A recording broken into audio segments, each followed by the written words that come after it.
Salut à tous et bienvenue dans une nouvelle vidéo Sino-France. Nous sommes le mercredi 3 janvier et je voulais vous souhaiter évidemment une nouvelle année, une très bonne nouvelle année à tous. Voilà, aujourd'hui on va tester un format un petit peu spécial. On va faire une revue d'actualité. Voilà, j'ai sélectionné en fait toute une catégorie d'articles que je pense vous ne verrez pas ailleurs en fait, surtout si vous n'habitez pas en Chine. En fait, ça, c'est une sélection de news en anglais, en fait, à l'origine. Donc, on va dire destiné à un public étranger. Bien sûr que les Chinois ont accès à ces news aussi. Voilà, donc c'est des news chinoises en anglais pour la Chine, surtout pour, voilà, pour les expatriés, en fait, je dirais. Donc voilà, ça peut intéresser tout le monde. Donc les Français qui sont en France ou les francophones qui sont hors de Chine, tout comme les expatriés qui habitent en Chine. Voilà. Donc je vais commencer avec la première news. Et ça peut fortement intéresser tous les gens qui me demandaient là par message comment payer en Chine en fait. Là, il faut savoir que la Chine est en train de créer un meilleur environnement, ils appellent ça, de paiement pour les étrangers. Donc il y a toute une série de mesures qui est en train d'être mise en place, et notamment sur l'acceptation des cartes bancaires étrangères qui pourront être liées à WeChat, à Alipay, etc., etc. J'ai vu que par exemple, là il y a Shanghai qui est en train, donc on va voir avec une news aussi suivante, Shanghai qui est en train de faire un énorme travail pour essayer d'attirer justement les étrangers. Et j'ai vu que maintenant, 98% des ATM, des DAB, voilà, distributeurs automatiques de billets, acceptent les cartes étrangères maintenant, donc Visa, Mastercard. On m'a aussi posé la question de Revolut. Mais bon, Revolut, si vous avez une Visa, une Mastercard, que ce soit chez Revolut ou Société Générale, il y a aucun souci, ça va passer en Chine, bien sûr. Cependant, je vous conseille évidemment de privilégier le cash si vous êtes touriste. Si vous êtes touriste en Chine, maintenant avec le visa de 2 semaines, le visa, l'exemption de visa de 2 semaines, par contre, pardon, vous n'avez pas besoin de visa pour venir en Chine pour une durée de 2 semaines. Donc là, évidemment, plutôt que de vous embêter à lier votre carte bancaire à WeChat, à Alipay, je vous recommande de seulement utiliser du cash. Il faut savoir que le cash est accepté absolument partout en Chine. Voilà, donc après, pour tout ce qui est paiement d'hôtel, etc., peut-être les plus gros montants, là, oui, vous pouvez carrément directement payer en ligne. J'ai recommandé le site internet Ctrip. Donc voilà, tout ça c'est en train de... Donc évidemment ça coïncide avec l'ouverture de la Chine, avec l'exemption de visa pour la France et pour énormément d'autres pays. À ce propos, une nouvelle news, là ça concerne les vols en fait, donc les avions. Vous allez payer moins cher, mais pas trop. Mais pas trop. J'aime bien le titre de cette news. Donc là, c'est la troisième fois que l'aviation civile chinoise réduit les prix des avions, des billets d'avion. Donc ça, c'est quand même sympa. Voilà, c'est mieux quand ça baisse que quand ça augmente. Et là, vous voyez 800 km au moins 40 yuan. Plus de 800 km 70 yuan, donc en baisse de 20 yuan. Et donc ça, en fait, c'est au niveau du carburant. Voilà, le supplément carburant qui est en train de baisser. Donc voilà, 10 yuan, ça fait donc 1 euro, c'est 7 yuan. Voilà, donc vous gagnez quelques euros selon votre itinéraire. Voilà, donc c'est quand même important. C'est quand même important de dire ça. Alors ensuite, une autre news. La Chine cherche l'indépendance alimentaire, donc c'est pas nouveau, mais là il y a quand même des incentives qui sont créés de plus en plus pour augmenter le revenu des agriculteurs et la sécurité alimentaire chinoise. Donc voilà, ça je pense que c'est important. D'ailleurs, cette photo ici là de l'article a été prise dans le Xinjiang. J'ai fait une série de vidéos où je suis allé dans le Xinjiang. Je vous invite à aller voir ces vidéos-là. Donc c'est plutôt sous le format blog où je visite carrément les villes de Kashgar et de Urumqi. Voilà, c'était super sympa. Et en fait, dans la vidéo, j'ai été agréablement surpris de voir que c'était en fait une région agricole. On pense au désert, oui, il y a le désert de Tamaklan qui est un des plus grands du monde, le désert de Gobi qui s'étend juste au nord de Pékin, jusqu'au Xinjiang, c'est vraiment immense, mais ils ont vraiment fait un boulot formidable au niveau de l'irrigation et tout. Il y avait déjà des systèmes d'irrigation centenaires, millénaires, mais là vraiment ils ont fait du beau boulot moderne en fait, et ils sont en train de créer une région agricole au Xinjiang. Voilà, donc c'est quand même assez extraordinaire. Ce que je vous disais, voilà, sur Shanghai, ils ont lancé une application tout en anglais, vraiment.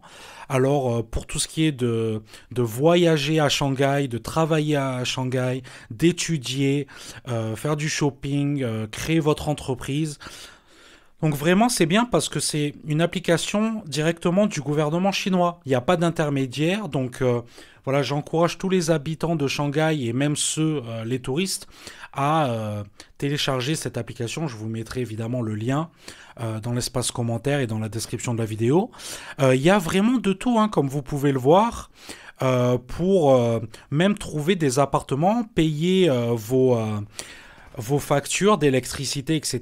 Donc c'est quand même sympa, c'est quand même sympa.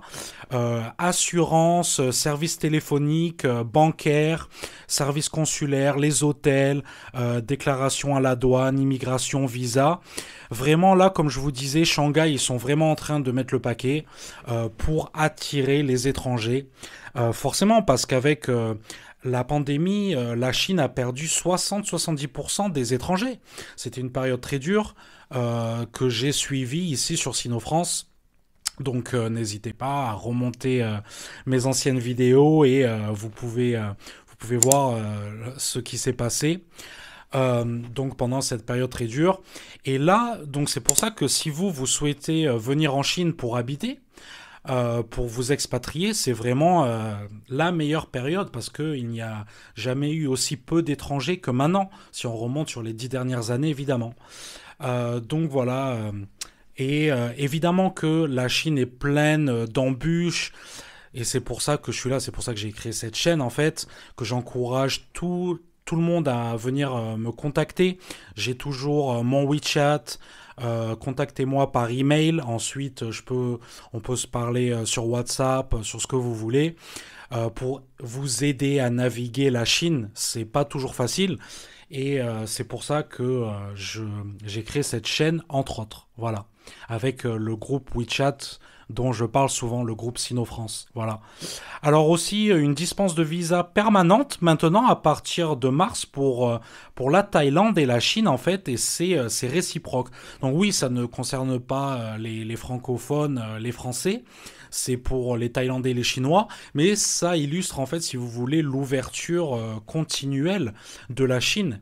Et j'ai trouvé ça très utile, en fait, de partager ça avec vous. Voilà.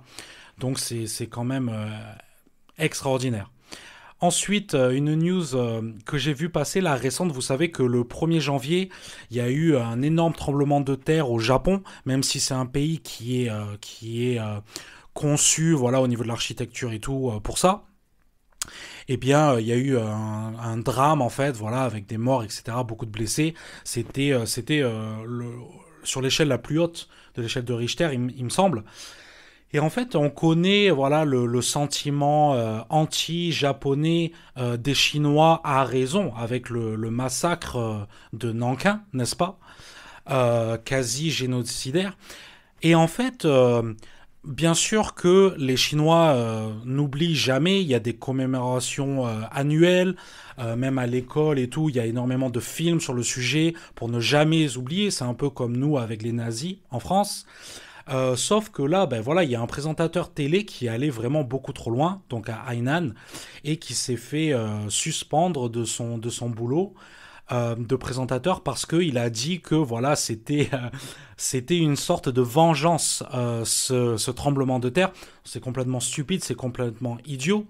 Et voilà, du coup, j'ai souhaité l'inclure ici pour vraiment montrer que quand même il y a des limites et que le gouvernement chinois et les Chinois en général, vraiment il y a un fort ressenti anti-japonais à cause de ce qui s'est passé à Nankin. Il faut savoir que le gouvernement japonais ne s'est jamais excusé, n'a jamais reconnu les faits, et c'est plutôt ça qui pose problème en fait. Et du coup, ben voilà, là quand même, le gouvernement chinois a dit, enfin en tout cas les autorités locales, je pense pas que ce soit au niveau, au niveau fédéral, ils ont dit voilà, là t'es allé trop loin, Coco, c'est un drame, tu ne peux pas dire ça, t'es un personnage public. Donc ça m'a fait quand même plaisir de voir ça. Donc je partage ça avec vous. Ensuite, Taobao et JD Jingdong, donc c'est les deux plateformes les plus utilisées en Chine pour tout ce qui est vente. Voilà, c'est Alibaba en fait. Hein. C'est comme eBay, etc. En Occident. Et là, en fait, j'ai vu ça, je me suis quand même dit, ah ouais, c'est quand même extraordinaire. Ils vont mettre en œuvre une politique de remboursement sans retour. Donc, si vous recevez un objet défectueux et compagnie, ou vous n'êtes pas content, en fait, vous pouvez vous le faire rembourser sans le retourner au vendeur. Et j'ai trouvé ça quand même assez exceptionnel et je pense qu'il va falloir un petit peu regarder comment ça se met en œuvre parce que ça m'a pas l'air non plus d'être quelque chose de facile. J'imagine que il va falloir mettre plein de gens en stand-by pour parler aux clients. Les clients devront prendre des photos, j'imagine, décrire exactement. Donc ça va rajouter une charge au service client, forcément. Je pense que c'est une bonne chose pour le consommateur, mais évidemment qui risque d'avoir des abus. Voilà. Donc la dernière news, les amis, une très bonne news, c'est que le niveau des voyageurs rebondit au niveau de 2019 pendant les vacances du Nouvel An. Voilà. Donc là, on a eu quasiment un total de plus de 5 millions de personnes qui sont rentrés en Chine en fait. Voilà. Et il faut savoir aussi que là, avec l'ouverture, donc c'était il y a un mois en décembre, avec l'ouverture des frontières de l'exception de visa pendant 2 semaines, on est quasiment déjà à plus de 300 000 personnes. Donc il doit y en avoir une bonne partie de Français là-dedans. Qui a bénéficié de cette exception de visa depuis décembre en fait. Là, ça fait plus d'un mois en fait que c'est effectif et on est déjà à plus de 300 000 entrées, c'est énorme. Et donc voilà, la Chine cherche vraiment à attirer, évidemment pour bénéficier des devises, pour faire marcher l'économie. Évidemment que là, on est dans un esprit de relance post-Covid, donc évidemment le tourisme, c'est quelque chose de très important, surtout que il y a tellement de choses à voir en Chine, les amis, que c'est une destination où il faut absolument venir. Donc les amis, n'hésitez pas dans l'espace commentaire, s'il vous plaît, abonnez-vous, mettez un like, partagez la vidéo. Le référencement, les amis, il n'y a pas photo, il n'y a que ça qui marche sur YouTube. Partagez à vos amis et moi je réponds à tous les commentaires, vous le savez. Si vous souhaitez me contacter, donc voilà, par WeChat, ajoutez-moi sur WeChat. Il y a mon nom, mon ID en commentaire. Sinon, envoyez-moi un email, tout simplement. Je réponds à tout le monde. On peut s'ajouter sur WhatsApp si vous avez des questions. Et voilà aussi pour les prochaines vidéos. J'espère que vous avez apprécié ce format. Voilà, ce format un petit peu de journal télévisé. Dites-moi si vous souhaitez que je fasse ça régulièrement. Je peux faire une sélection comme j'ai fait aujourd'hui de news chinoises en fait destinées aux étrangers. En fait, c'est une sélection, c'est des news destinées aux Chinois, mais en fait qui ont été traduites pour que justement les étrangers se tiennent au courant de ce qui se passe en Chine, etc. Voilà, donc c'est des médias mainstream chinois.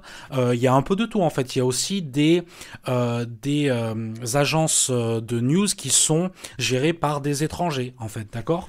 Donc voilà, je partage tout ça avec vous. Dites-moi si ça vous intéresse. Voilà, merci les amis. Encore une fois, bonne année à tous et à bientôt. Ciao.